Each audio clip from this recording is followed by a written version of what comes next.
Assalamualaikum warahmatullahi wabarakatuh. Perkenalkan kami dari kelompok 11, mata kuliah Manajemen Administratif.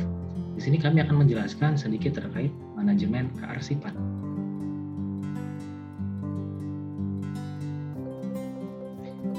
Pengertian arsip.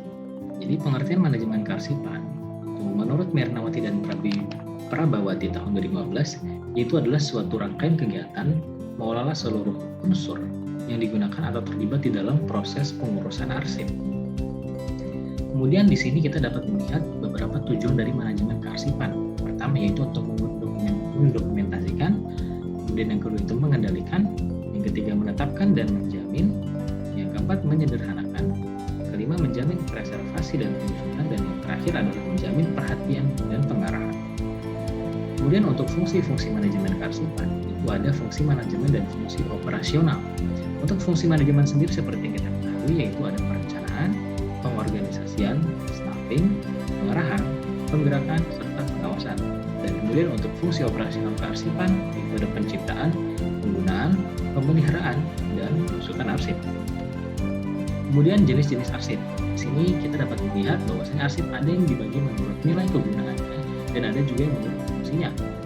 Untuk menurut nilai kegunaannya, pertama ada arsip bernilai informasi, kemudian arsip bernilai administrasi, kemudian arsip yang bernilai sejarah, kemudian arsip yang bernilai hukum, kemudian arsip yang bernilai ilmiah, yang keenam arsip bernilai keuangan, dan terakhir arsip bernilai pendidikan.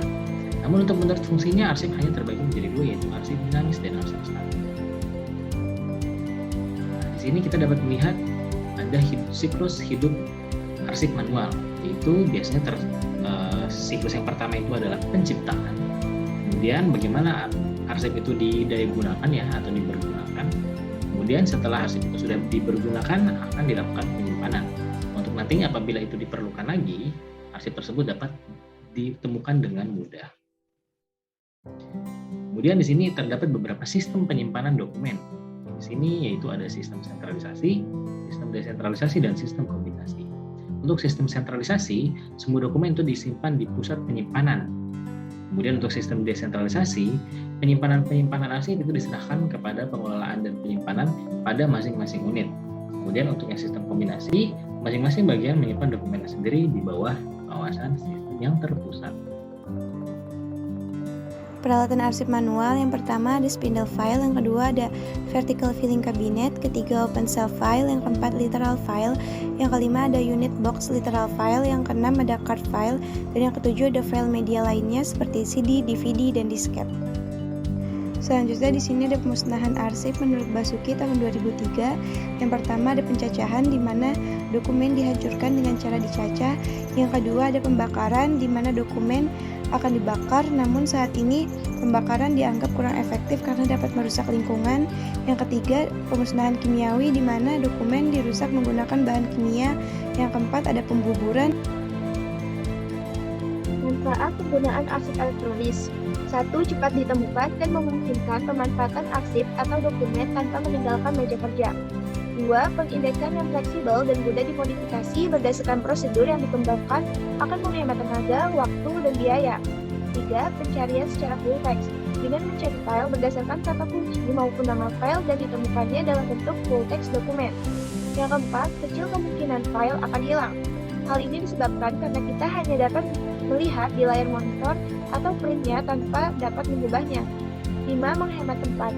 Dengan kemampuan satu CD-RW berkapasitas 700 MB akan mampu menyimpan dokumen dalam bentuk teks sebanyak lebih dari 700 lembar. Yang keenam, mengarsip secara digital, sehingga resiko rusaknya dokumen kertas atau buram karena usia dapat diminimalisir karena tersimpan secara digital. 7. Berbagi arsip secara mudah. Karena berbagi dokumen dengan kolega maupun klien akan mudah dilakukan melalui internet seperti Gmail, WhatsApp, ataupun yang lainnya. Yang 8. Meningkatkan keamanan. Karena mekanisme pengawasan secara jelas dicantumkan pada buku pedoman pengarsipan secara elektronis, maka orang yang tidak mempunyai otoritas relatif sulit untuk mengaksesnya. 9. Mudah dalam melakukan recovery data dengan membackup data ke dalam media penyimpanan yang kompatibel. Selanjutnya adalah sistem penyimpanan dan tamu balik arsip elektronik. Nah, di sini media penyimpanan yang kapasitas besar seperti hard disk atau disk optik yang memiliki lebih dari 1 GB dapat dibagi dalam satu sektor sehingga dapat digunakan untuk aplikasi berbeda. Ini berarti bahwa dalam satu media penyimpanan berbagai informasi dapat diproses sesuai dengan sistem aplikasinya. Hal yang cukup penting di dalam pengelolaan arsip elektronik adalah pemberian label nama. Selanjutnya adalah sistem pemeliharaan arsip elektronik. Yang pertama terdiri dari pengalaman data. Arsip elektronik yang digunakan biasanya dalam bentuk data dalam berbagai format data.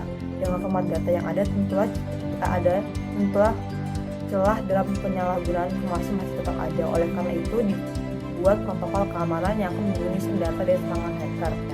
Selanjutnya ada pemeliharaan data, yaitu pemeliharaan data ini digunakan agar data yang tersimpan tidak rusak atau korup. Karena data atau arsip elektronik juga bisa mengalami kerusakan data. Oleh karena itu, hal tersebut perlu dihindari agar arsip elektronik bisa terpelihara dengan baik. Dan selanjutnya di pemeliharaan arsip elektronik ada transfer data. Transfer data merupakan proses perpindahan data pada data elektronik, biasanya menggunakan perangkat mediasi antara media seperti kabel, USB, Bluetooth, dan lain-lain. Lalu selanjutnya ada penyusutan dan implementasi arsip elektronik. Penyusutan arsip adalah kegiatan pengurangan jumlah arsip dengan cara pemindahan arsip inaktif dari unit pengolah ke unit kearsipan. Pemusnahan arsip yang tidak memiliki nilai guna dan penyerahan arsip statis kepada lembaga kearsipan. Sedangkan arsip elektronik adalah rekaman kegiatan yang berisi informasi dalam media elektronik. Sedangkan penyusutan arsip elektronik yang berbasiskan data elektronik memang hampir berbeda dengan penyusutan arsip eksternal. Selanjutnya ada implementasi elektronik yang terdiri dari mengevaluasi kebutuhan. Yang kedua ada men-scale project ke solusi perusahaan. Yang ketiga ada instalasi, dan yang terakhir ada training. Selanjutnya adalah support dan pemeliharaan. Hal-hal yang harus diperhatikan adalah ukuran dari sistem yang dibeli, jumlah sistem yang digunakan, misi dan sistem utama yang harus beroperasi selama 24 jam dalam sehari atau 7 hari dalam seminggu. Dan selanjutnya ada level pengalaman personil Departemen IT terhadap manajemen arsip elektronik. Yang selanjutnya ada akses internet, dan selanjutnya ada perubahan terhadap jaringan komputer maupun infrastruktur yang lain. Dan yang terakhir ada turnover personil. Dan selanjutnya ada rentetan arsip elektronik menurut Skokie tahun 1999. Yang pertama ada rentetan dokumen tradisional dengan melakukan kata-kata yang terproses di mana dokumen ditemukan pada masing-masing departemen maupun periode referensi yang dimaksud. Dan yang selanjutnya ada referensi dokumen berdasarkan fungsi dan hubungan. Yang merupakan pendekatan yang dikembangkan sejak akhir dekade 80-an dengan menggunakan hubungan sistematis dan menghubungkan seluruh data elektronik berdasarkan fungsi organisasi atas informasi yang ada.